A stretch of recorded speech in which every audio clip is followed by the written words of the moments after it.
Welcome to the Fresh and Fired Up podcast. I'm your host, Dr. Emily Marshall, here to help you function at your best in health, fitness, and life. Joined by my co-host, the wild, wonderful Hailee Piendl. Let's get fired up. Let's get fired up. It's going to be a spicy one today. This is, okay, you guys, we are always telling you, please interact with us. Send us your questions. Send us, like, what do you have going on in your life? So we did have a listener message in. And so we are recording a podcast because, you know, your professors say it in university or like your high school teachers. It's like, if you have a question in your mind, most likely someone else has that question or something similar to it, right? So we're really hoping that this episode also opens the door for you, if you have a question, to feel open and free to message it into us. It's always going to be anonymous. So you don't have to worry. We're not going to announce your name to the world, but just the general concept and the question itself, it's going to help a lot of people. So feel free to do that. Today, we're kicking off with our listener's question. I'm going to say the question. So right after my period, I haven't been feeling great for about 4 days, and I think it's hormone related, but I'm not sure. That is a great question. We have talked a lot about periods being late.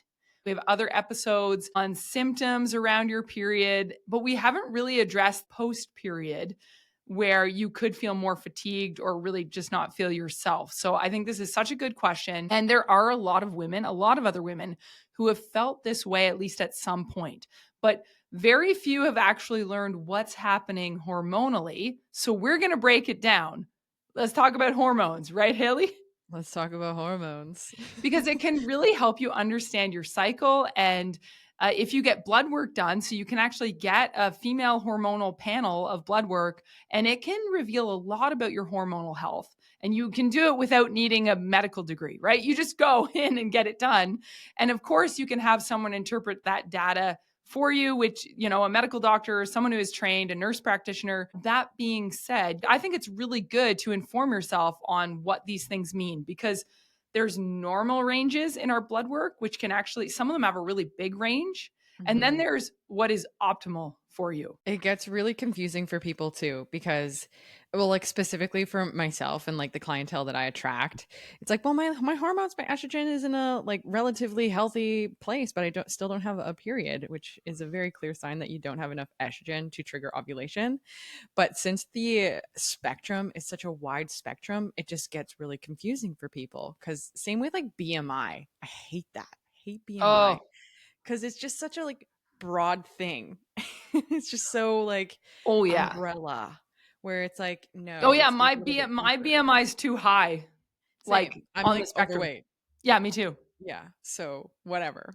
It's legitly, as soon as you start gaining muscle mass, you go above the averages, right? And you're like, Yeah. oh, this doesn't actually, you don't fit in this box. Exactly. And so great example too of like weight being very small part of the picture, where then you don't know your body fat percentage, which is a much higher indicator of like your health and longevity, muscle mass, likewise, bone density, water weight, like your organs. There's so many other things that are going on that is not represented by one singular number on the scale or BMI. And the exact same thing for like your blood work, right? There's sometimes different things going on, and healthy, it looks different for everyone else. And one thing that I really love doing with my clients is, I don't know if we've probably talked about this, like BBT tracking or temperature tracking. Yes. We've talked about that. We have a little bit, but we could always like talk more about it, because I think there's a lot of good stuff there. Yeah, because the thing about it is like we can go and get our blood tested and get all of these hormones. However, if you know how to track your cycle and use your body temperature and BBT and read a chart well, I could tell you like what's going on if you have low progesterone, like all of this other stuff, because like there's so many little intricate things that you can tell. Like, is your body temperature in a relatively healthy range? Is the longevity of your luteal phase like long enough to hold the integrity of your uterine lining? If it doesn't, and you have a short luteal phase, very prevalent for low progesterone. So like there's so many different things that you can see if you just know how to read your body well. And you have to be your own advocate when you go to the doctor, because again, they give you like random things. And I have an example of, I'm not going to throw my client on the bus, so I won't name her, but she went to the doctor the other day and about HA and getting her hormones tested and all of this. And her doctor literally like pinched her thighs and pinched her belly and was like, you eat enough to have a period, you probably have PCOS, which just boils my blood so much that we still Ah! like base our health system on like the way you look. It just makes me so mad. Oh, Um, jeez. yeah, right. So you kind of have to be your own self advocate when you do go get your hormones tested, because like you do have to understand, like when you have a hammer everything's a nail, and the way that doctors and things are trained, they're trained to treat things with like medicine in a certain way. So again, like being your own self advocate and knowing within your body of like what is normal for you, right? Yeah. And also, like, knowing that just because this is feedback, this is not for a Yeah. diagnosis. This is like, what are my levels at so that I can say, okay, here I am. Here's my baseline. How am I feeling? What is my blood work saying when I'm feeling a certain way or not? And then looking at what lifestyle changes can we make over time to help with that.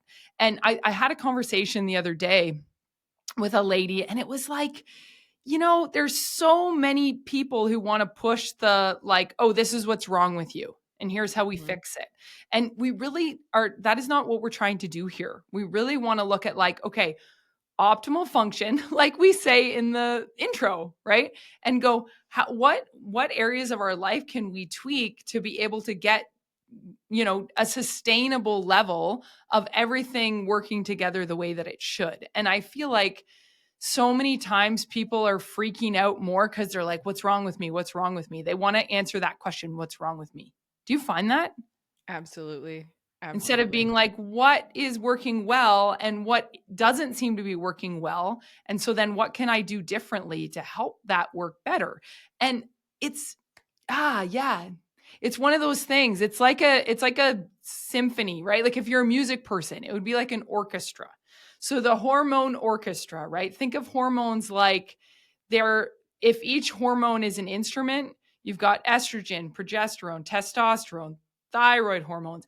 And when you start to tune in to them and they start to get in tune, you're going to feel more energized. You're going to feel more clear. Everything's going to feel more balanced. You're going to be able to adapt to things better. And so it doesn't mean you're going to feel 110% all the time, but you're going to have like less of an amplitude in your highs and lows. And so you're not crashing as much throughout your day or throughout the month. What that can look like for you is then you might feel less anxious. Most likely, you're going to feel less anxious, less exhausted, less bloated. Your mood is going to be more stable. And so, even though there might not be this immediate, obvious change, like here's this massive problem, and now we're fixing it, like you said, with this medication or whatever it is, it's like, no, over time, the orchestra is going to sound better. It's going to play better, and it's almost like practicing. Exactly. And you nailed it on the nose. Like, you got to give your body some time. Like, we are so addicted to fixing things yesterday. And Yes, like, your body doesn't work like that. And I see this 100%. all the time, like with my clients who get their cycles back. They're like, Haley, my cycle isn't the epitome of perfect or perfection yet. And I'm like, I know. You literally just got it back. Like, congratulations. That's amazing. But then it's Yes. like a little bit longer because their hormones are still kind of figuring themselves out. And then over time, like you kind of realize, okay, well, my cycle is getting more into a healthier range. It's staying for longer. My luteal phase is healthier, like things like that. But you have to give your body time rather than needing to fix everything like tomorrow. Yeah, totally. Yeah. And it's interesting, right? Because it's all messenger systems. Hmm. So even with our hormones, it's like they're not the be all and the end all. The hormones are our body's communication system. So if you think about like hormones as text messages, we've talked so many times about our mental stress, our emotional overload, when we're in a state of overwhelm or when we've been in a big blow up fight or work is flipping, stressing you out to the max. All of that affects your nervous system, right? Which is like your brain. And then your brain communicates those messages through the nerves to and from your different body parts, your muscles and your organs and everything. Well, what it does is it also sends messages within your body to tell your hormones to communicate certain things. So these little chemical text messages that are actually being commanded by your brain and what is going on in your brain, it Mhm. tells your cells what to do.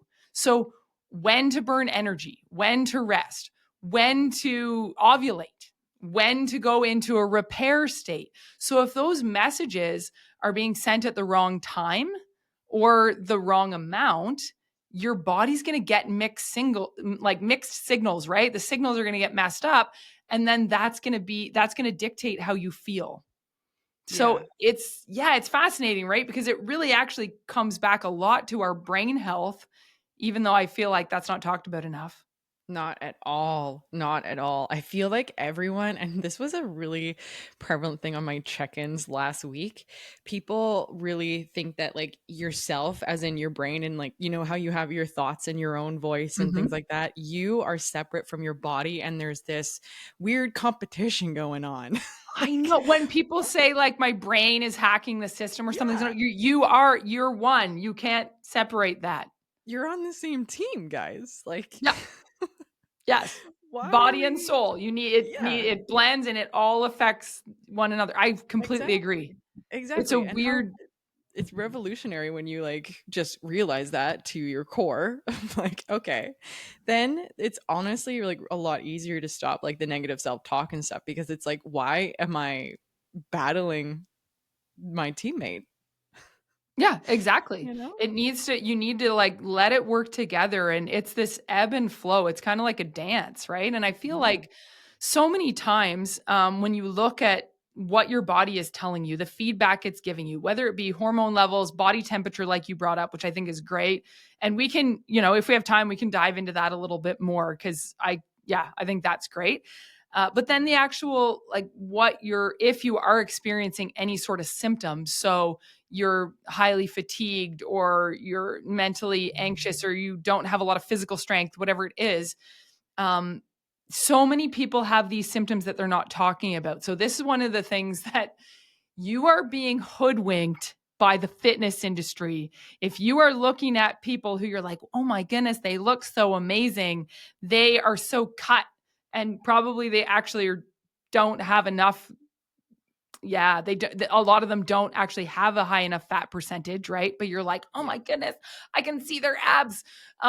Yeah, I can guarantee you they have symptoms that they are not talking about, whether absolutely. it's anxious state, not sleeping well, whatever it is, it's there. I can promise you. Yep. Or a byproduct of like their actions. Like, I did a reel on this yesterday of there is a girl who I've been following, and she's like very shredded. She's cut, she's got like 0% body fat, and she's now just going on this journey of weight gain because she's Right. being a lot more open that she has been really down bad, like no period.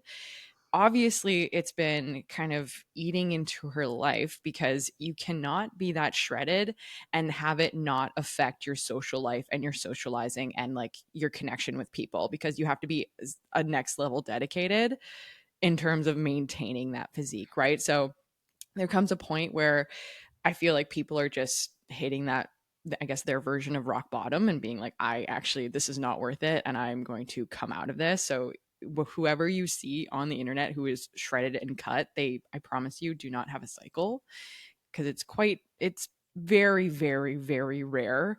And even then, like, it's probably not a very healthy cycle. Like, it's very short. It's not like you can't hold the integrity. You likely couldn't get pregnant. Like, women need like a minimum amount of body fat in order to function properly, and estrogen plays a role in that, right? Stored energy, right? Your body is very sensitive to energy availability, which stored fat is a form of energy availability, right? So Yeah, and that yeah. can be affected seasonally too, Yeah, Haley. Like I just thought about this.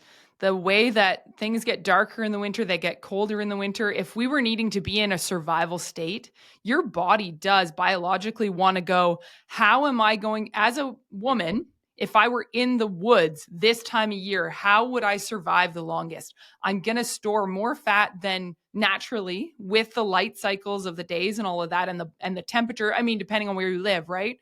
Um, if you are in an area of the world that is just like hot and sunny most of the year, you're not going to store as much body fat than someone who lives like far north, for example. And so being aware of that, I think, is really helpful for our mindset too, because you're going to notice not only monthly fluctuations, you're going to notice like full year seasonal fluctuations. And so that's just kind of a side note. But I was thinking, because you brought up estrogen. Mm-hmm. And I think this is a good time to circle back to the original question, which is your cycle timing and why you might feel off for a few days after, like post period. So right after your period, your estrogen levels should start rising again. That's what gives you more energy, motivation, mental clarity. And that's leading up to your body ovulating. I'm holding a pencil. I just realized, because sometimes I jot down notes. I'm in my teacher mode this morning. You should watch us on YouTube. Yeah. And our hair looks nice today, right, Hailee? Oh yeah, mine's Totally. greasy and I need to go have a shower, but Oh, fine. stop. I digress. Anyways, the point is, that's what that rise in estrogen is what's going to help you regain that energy and mental clarity and get your body feeling better again, leading up to ovulation. But if you're not recovering well, so here's the key. Your body's telling you you're not recovering well. You are either under eating or chronically stressed. Those are the big two. Under eating, chronically stressed. Do you have anything to add to that? I think that those are the big two. Those are the big two, and they kind of correlate because under eating is a physical stress on your body. And what a lot of people don't know is like cortisol will always be prioritized in production of your body because it is necessary for survival. Your reproductive hormones are not necessary for you to survive. So, Right. on a biological level, if your body or brain essentially thinks that it's threatened, maybe by like a famine because you're under eating and it doesn't understand that we live in like a society where you can go to the grocery store, it will prioritize cortisol. So, there'll be higher cortisol, lower progesterone, lower estrogen. And so, your body has that kind of power struggle between those two. So, you have to figure that situation out for it to improve. Yeah. And if that's the case, like your estrogen levels could still rise, which is why you still go through your cycle, but it can be delayed or blunted. Hence the like, oh man, I still feel like crap like 4 days after. You're getting a delay rise in estrogen. That's what's happening. Or it's blunting it and the timing is off and your body feels weird. And what that does is it creates what's called a flatline phase. And so that few days post period, you're going to feel more fatigued, maybe low mood. You might even have headaches or achy joints, like achy, stiff joints. So, those are some of the things to watch out for and realize, okay, we need to come back to those two main things, looking at how much you're eating in your day and then are you chronically stressed? Now, with under eating, we touched on this on the last episode, so you could go back and listen to that one as well. Is you if the problem is not that you're under eating, and you're like, no, I eat tons throughout my day, you have to look at what are the quality of the foods, because if you're overeating or eating enough calories, but we're going to call them empty calories, where it's just a lot of junk, your body might still be nutrient deficient. So it's either like calorie energy deficient or could be nutrient deficient, just to make a distinction there. Absolutely. Yeah. Anything to add to that? Also like fiber, I think that's a big one, especially for like estrogen metabolism too, that people don't really. I think fiber is like one of those things that they kind of like push by the wayside. It's more so like the macros and then the micros, and Yeah. then everyone forgets about fiber. She's still I, there. I agree. And I feel like it's such a mixed, like I've gone through phases where I've Yeah. struggled with it because of the whole, like, you're reading this paper and this person's bringing up this research and the other person's bringing up the opposite research. And you're like, Yeah. what are we deciding about I fiber, know. people? Because, right, if you go through all the Paul Saladino stuff, Yeah. he's like, no, we don't need fiber. And then if you go, but then it's like, anyway, oh my gosh, fiber. You'll What find an do you want answer to for say about anything. fiber? You'll find an answer for literally anything. Yeah. I genuinely love it. I think it's really good for gut health and just like again, estrogen metabolism, because it does um like get out more of like if you do have estrogen dominance, because it can be like metabolized back into your body, and then hence like estrogen metabolism if you're not like pooping essentially. Pooping's Okay, very so important. question for you then. What are some of your go-to ones that would be like good choices for that? And also, what would be volumes to not feel like you're bloating on fiber? Does that make sense? Like if you're eating too much of it? Yeah. So in terms of like grams, 25 to like 35 grams, I say is perfectly fine. You can get it through veggies. You can get it through like oatmeal, brown rice, fill in Fruits. the blank. Yeah. Fruits. Fruits are great. I like them because they have like digestive enzymes that actually help as well. Yeah. But just like your brown sort of rice and brown bread and you know what I mean. Yeah. But One like thing one thing that I oh, I'm sorry, I cut you off. that's Keep okay. going. That's my bad. Keep going. I was just gonna I love circle you. around again. No, go ahead. Say it. It's fine. It's fine. You go. You go. No, I was just thinking about as you were saying it, there's certain ones that I've shied away from, like for example, bran. Okay. Like if you're going to eat a bran Mhm. muffin, Yeah. and the biochemical reason would be phytic acid, right? Because if you have certain that this is where the research comes in that you're like, you don't want to get too crazy over it. I Yeah. get it. We don't want to create more mental stress for you. But one thing that I've kept in mind when I'm choosing fibers, if I know it's a higher in phytic acid, that has a high binding capacity for some of our micronutrients, our vitamins, and our minerals. So sometimes if we're eating too much of the high phytic acid fibers, then it can actually be what's it called? Binding those micronutrients and taking them out of our body. So that was one thing that I've always been like a little bit of a mental battle with, like, okay, which one's good, which one's not good. Just something to be aware of too. But Yeah. Yeah. So which ones do you usually gravitate towards? Like more so whole food, like yeah, the yeah. whole foods, like you said, like fruits, vegetables. There's certain I don't Sweet go, potatoes, squash, I yes, or pumpkin. Pumpkin's really yes. good too. I really like pumpkin. Sorry, side note, but No, there's that's nothing fine. wrong with I stay away from the super duper fibrous, like it. a celery stick for me is Yeah. like, or I the remember you snap mentioning that. peas where you're eating the outside. I almost find Yeah. it's like too Stringy. insoluble, Yeah. fiber stringy. I'm like, those are the ones if I eat too much of that kind of stuff, it is like it will make me bloat. Same times, even Yeah. like a raw carrot versus like a cooked carrot. Yeah. I find like my body can digest it a little bit easier. And Yeah. then, yeah, with the rice, like different types of rice, like we'll do white rice. But like you said, like if you're doing a brown rice or a wild rice or whatever, that kind of stuff, I like rice. Yeah, I me really too. do, actually. I love rice, and honestly, sometimes white rice can be better on your gut, to be honest. Yes. I've gone through times where it's like white rice only, just because like you mentioned, just bloating and the time my gut took to digest things, and like it's Yeah. releasing all these gases to try and digest all this fiber and food and stuff. And sometimes the white carb option is Yes. actually better Better. than the brown. Yeah.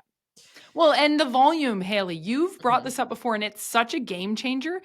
Is a big thing. I've gone through phases where I was under eating certain macros, and it was like, okay, no, I don't need, like, if I eat like a massive heaping bowl of rice, it's going to feel bloated in my system. But if I Mhm. have like a smaller amount, like a half a cup or a cup of rice versus, and then have my other, have some fruit or veg, and then have like making sure I'm getting, me and my red meats. I love my red meats, and chicken and fish over like a pork, for example. Mhm. Sometimes I find certain types of pork, I'm like, oh, this did not sit well. Do you ever find that? I'm not It a huge depends on the pork source. person. Yeah, I don't I'm really not. eat pork, to be honest. We I we usually eat don't pork really eat a lot of chops. it. Yeah, but yeah. Anyways, just side notes. But yeah, giving you ideas, some practical ideas. But back to kind of some of the biochemistry around it. I just wanted to touch back on the post period, that feeling for the few days after when I brought up that flatline phase. This can also be your iron levels. So your iron levels could be still low, especially if you have heavy amounts of bleeding. And the inflammation can be up at that phase as well. And this could be, it can still circle back to like a recovery thing. If your sleep has been off through your cycle, which is kind of all ties into like how healthy your overall cycle is. So it's not just your hormones. So that would be kind of the other avenue to think about during that 3 to 4 days after your period, because your whole system is rebounding at that point, like in a Yeah. recovery, your body's in a recovery state. Yeah, absolutely. Like cause and effect. Like you don't have great sleep, then it's going to affect your hormones and then it's going to affect your cycle and then the Mm-hmm. cycle continues. So, yeah, it's an it's Pun an intended. The cycle continues. yeah, pun You're so funny. intended. I love puns. Unintended. But yeah, it's just like that umbrella kind of thing of like how one thing affects you is just the domino, tip it over, and then it just keeps going. So you kind of have to get it to that core. And like what you said, typically chronic stress is the biggest one that I see, if I'm being quite honest. And then also like the under eating aspect that can also play into the chronic stress. But Yes. those are usually the biggest thing that you need to satisfy, and I like to call that the domino habit, I guess, or domino, like solving that is going to make your life a whole lot easier rather than trying to solve your I'm trying to solve my period problems. Well, how about you solve this big problem that's going to make your life easier? Yeah, your emotional quotient is Yeah. huge. Like your emotional intelligence and how you're reacting to stress, right? Like framing things. We want to frame this whole episode as empowerment, not diagnosis. Like, let's find the Mhm. diagnosis. It's like, no, we need to feel empowered to be like, what can we do differently that will help? Because there are things that will help. So sometimes it's just, I say this to patients in the clinic sometimes. I'm like, and they're like, yeah, I don't understand why my back pain keeps coming back. And I'm like, well, I bet if I follow you around for like a week, I can tell you exactly why it keeps coming Yeah. back. Right. And so it's kind of like what are those called? It's not a murder mystery, like the game of Clue, right? Like where you're like, it's Yeah. really just some investigation work and you can probably figure out what the bigger portion of the source is for why you're feeling this way or why your hormones are off or why your iron is low, right? And even like, sorry, just I thought of this as I was saying iron. How's your body absorbing it? Is it absorbing it well? And then guess what? That circles back to your gut health.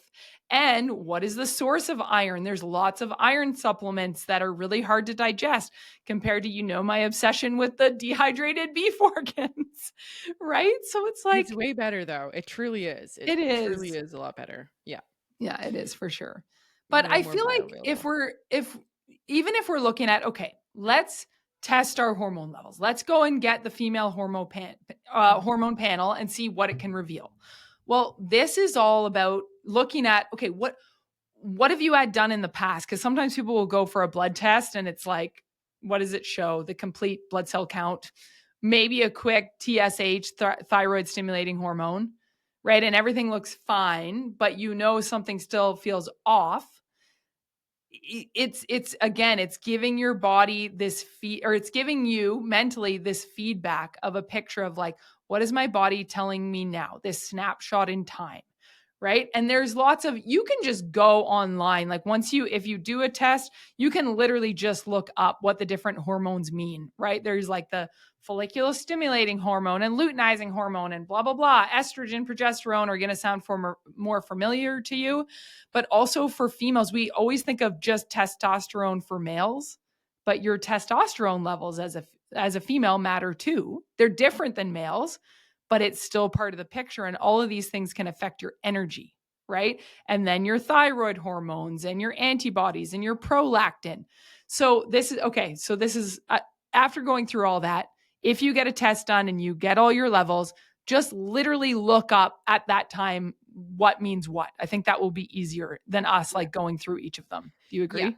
Another note is it does depend on when you get it tested in your cycle. So, like going back to our original question, I would probably suggest she get it tested like right after her period to see where her FSH and her estrogen are at. Mm-hmm. Because that is specific to her. But like, say you're having issues in your luteal phase, or maybe you're having issues with ovulation or like luteinizing hormone. That's the main one around ovulation. Get it tested in like the specific time that you kind of want to know what that level is, if that makes sense. That makes so much sense. So Yeah. like some of the recommendations could be, if you're picking a certain day, so day 3 of your cycle is good for getting an accurate reading or measure of your follicular stimulating hormone, your luteinizing hormone, and your estradiol, right? Mhm. Versus about 7 days after ovulation. So this would be like if you had a 28-day cycle, it'd be day 19 to 22. That's a good time to test progesterone. And then really you could test thyroid and DHEA. Again, if you're like, what the heck are you talking about? Just look it up. It's too much detail for this episode, or message us and we can try to help you with some of the more specifics. But then I agree with exactly what you said. It's looking at it and scheduling your appointment or whatever to go get it done at the phase you want to see what's going on right at that time. Yeah, Absolutely. totally. And another note on birth control too. If you are on like the birth control pill or any kind of synthetic hormones, that is going to affect your levels, because it is synthetic. And essentially, like when you have this synthetic take over your overall system, so your brain kind of stops communicating with that hypothalamic pituitary ovarian axis. It just kind of stops communicating with it, so your natural levels will be lower and your synthetic levels are higher, so they kind of Higher. replace that. Yeah. Yeah, that's a really good point to bring up because that is definitely going to affect it. So, you know what I just thought of too as we were talking through all this, because I'm like, okay, we listed all these different hormones. You had brought up cortisol levels back when we were talking about, the mental stress and reactivity. I saw this video popped up on my feed just the other day. I think it was on TikTok, and the hook, like the headline of it, said women have a way more of a bigger response to oxytocin than cortisol. And so it was saying, like, we all get obsessed with trying to lower our cortisol when the argument was we really actually need to focus on increasing our oxytocin. And I was like, I love that. that's I actually a love really that. good point. Yeah. I Because love that. Do more of the oxytocin is things that love. right. And when it's like, think about like, the connection you have with your baby when you first had a baby, that increases your oxytocin. Breastfeeding increases your oxytocin. Hugs increase your oxytocin. Like any sort of physical touch, like even when you go get a massage, like Mm-hmm. that Oh, I increases gotta your go get a oxytocin. massage. See? Yeah, there you go. Anyways, that was just a side note for balancing out. That can actually help stabilize a lot of the other hormones. Yeah. Yeah. I think that's I never thought of that, but that's a really good point that you just made. Go TikTok. Yeah, go TikTok. It like shifted my thought process around it. Cause it's like anything, instead of trying to avoid the negative, we're Yeah. actually focusing on the positive path forward more. I think it's that same principle. Yeah. I love that. Fascinating. Very Okay, do fascinating. you have any other common questions? I know we've kind of addressed this episode a little bit more on the specific question that we got sent in. But I think there's some more common questions that can arise around these topics. Did you have anyone to bring up, Hailee, I that got a we list haven't of them addressed to already? bring up. What? I have a list of them to bring up. Let me hear your stuff. Bring something up and I will answer. Or I can bring up a question for you to answer. Which would you prefer? Okay. Can I do these tests through my regular doctor? Oh, that's a good question. Well, here's the deal. What I have found, or at least in the area of the world that we live, going through a private health clinic where you can look up and you can find both men and like either a men's specific hormone clinic or a women's specific hormone clinic and go through them because you're not going to have to, how you talked about advocating for yourself. No, this is like what they do day in and day Mhm. out. They're like, oh, sweet, you need help with hormones. We test all the things, we go Yeah. through it all with you. They've seen it Find all. the right person. Yep. That's Yep. what I would recommend. Know who to ask, know where to ask your questions. Yeah. So there are specific companies Yeah. or clinics that do this, either local clinics or online clinics, as long as it makes sense for where you live in the world, right? Like you need to have, if you live in a certain state or a certain province, you need to probably find one within that region just Mhm. because that's the way healthcare usually works. Yeah. And Um, they can be, I'm going to bring this up again. oh, okay. They can be a little bit expensive, and if you don't have insurance, like in Canada, we have most of us have insurance for this, Yeah. and can get it covered, but a lot of people in the States don't, which is where tracking your BBT can come in. It's free. You can literally do Oh, it yeah, yeah. and like actually get close to like having a professional essentially like diagnose you with like low hormone or whatever. Right. So again, I'm going to bring up track your BBT. Like if you're really, really serious about fixing your problem and you're like, no, I don't want to spend $300 on like a hormone testing kit or whatever, track your BBT. It's like $10 to buy a thermometer and you can chart your cycle. And once you do that, come to me and I will go over it with you. Okay, no, that's a really good. I did want to circle. I'm glad actually. I had jotted that down, but hadn't circled back around to it because I wanted you to go into more detail on that. Of like, okay, so yeah, you just go out, you buy it. If you're walking the ladies through this process, because anything that is new and different can be intimidating, and we want to try to take some of that intimidation away from you. What would you do next? Like, is this like once you buy what you need, it's going to help to explain like, okay, what do I do next? Do you watch a YouTube Mhm. video on it? Are you going to explain it right I now? have Like, a YouTube video on it. I can explain it right now. But so you can, there's two things that you need to start. One is a BBT thermometer, which is not like your regular old thermometer. You need to have it to 2 decimal places. Amazon has them. They're like $6. Just order one on Amazon. And then download an app called Kindara. It's free. It's the most user friendly, easiest to like kind of understand what's going on.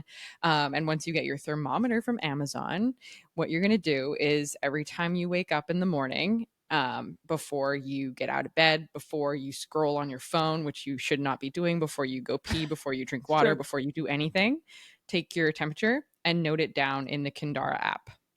Okay. You have to have at least 4 hours of decent sleep to have a decently accurate reading. If you've woken up like periodically throughout the night and only had maybe 2 hours before taking your temperature, omit it because it's negligible. It's going to be Mm, either too high. Same with alcohol. If you had alcohol the night before, omit it, or you're sick, omit it because your temperature is going to be high, obviously.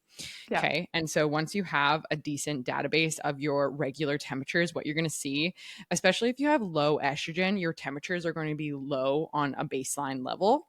And then once your estrogen levels start to rise, say you're like trying to recover your period or recover your estrogen levels, then it's going to start to look a little bit erratic where you're going to have a temperature up here, down here, up here. And then once it's your body kind of figures it out, you're fueling your body properly. It's going to be a biphasic reading where you're going to see not a low temperature, but it's going to be lower than your luteal phase in your follicular phase.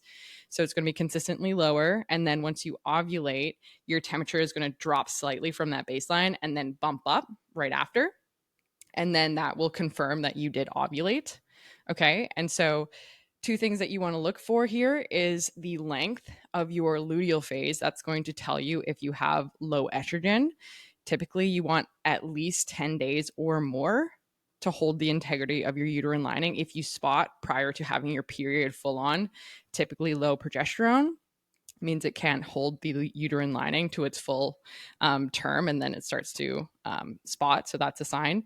And then if you have a very long follicular phase, that could be like your high stress. So your body is delaying ovulation. So if you find that you're having like maybe like a 25-day follicular phase and then your body starts to ovulate, it probably stress levels that you kind of need to figure out. So there's a lot of little things that you can see within your charts, especially once you start to see like the pattern. So once you have a full cycle charted and then you have another full cycle charted, you'll start to see like your own personal patterns. Did that make sense? Yeah, that was Okay. great. No, that you did awesome. That was really well explained. And so you can reference back to that explanation here, but then Haley, let them know where they can also reference your other video if that's something that might be Yeah, helpful it's to on my detail. YouTube and I you guys probably don't know this about me, but I used to blog. I started blogging like 6 years ago and this was one of my first posts that I ever wrote Oh, about. really? That's cool. Yeah, it was about like natural birth control methods, which is like fertility awareness is essentially like charting your cycle. But yeah, I can either send you an article or I can send you a video based on how you like to consume your content. Yeah, that's great. Seriously, because people like to consume it in different ways. So if Yeah, you're more of the type that reads or you want to watch or listen, we are here to support you on your journey as much as we can.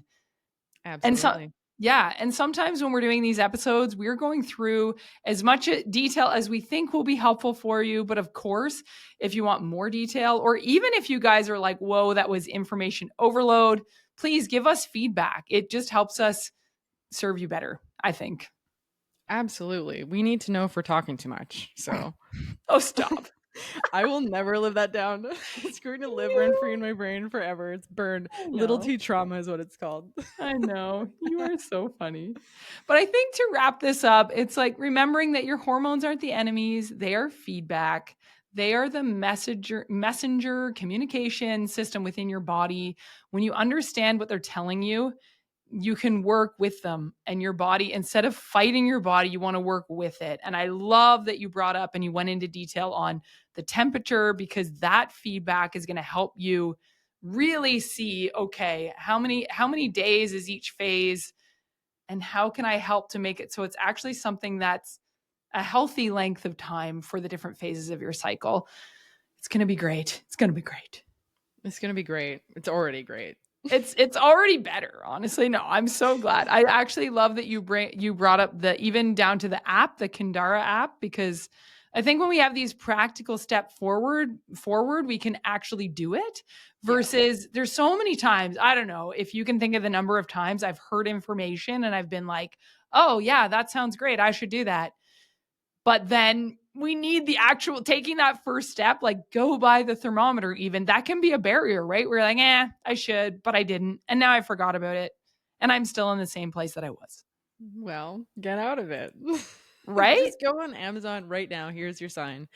Amazon has an app, so you can go on your phone, order a thermometer, and once it arrives at your door, that is your trigger to be like, okay, now I'm doing this thing because I've invested in it. So It's the same thing when you buy your gym membership or you start yeah, coaching with Hailee or I, right? It's like, we're doing this.